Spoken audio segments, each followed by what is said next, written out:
శ్రీహరి గారు, ఇప్పుడు మీరు బీఆర్ఎస్లో ఉన్నట్ట, కాంగ్రెస్లో ఉన్నట్టు?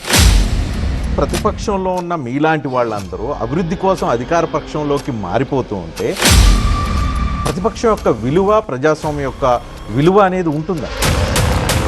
చాలామంది రాజకీయాల్లో ఫిరాయించారు, ఈ పార్టీలోంచి ఆ పార్టీలోకి ఫిరాయించారంటే ఓకే, కానీ కడియం శ్రీహరి కూడా ఫిరాయించారా అంటే మిమ్మల్ని ఎక్కడో అందలం ఎక్కించిన తెలుగుదేశం కాదని మీరు టీఆర్ఎస్లోకి వెళ్ళారు. టీఆర్ఎస్లో మీకు పిలిచి డిప్యూటీ సీఎం ఇస్తే టీఆర్ఎస్ను వదిలి ఇప్పుడు కాంగ్రెస్ అసోసియేట్ లీడర్.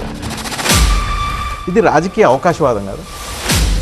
ప్రజాస్వామ్యంలో ఓన్లీ అధికార పార్టీయే బలంగా ఉండాలి, ప్రతిపక్షం ఎప్పుడు బలహీనంగా ఉండాలి అనుకోవటం అనేది రాజ్యాంగ స్ఫూర్తికి విరుద్ధం, ప్రజాస్వామ్యానికి తీవ్రమైన నష్టం అని అనుకోవటానికి లేదు.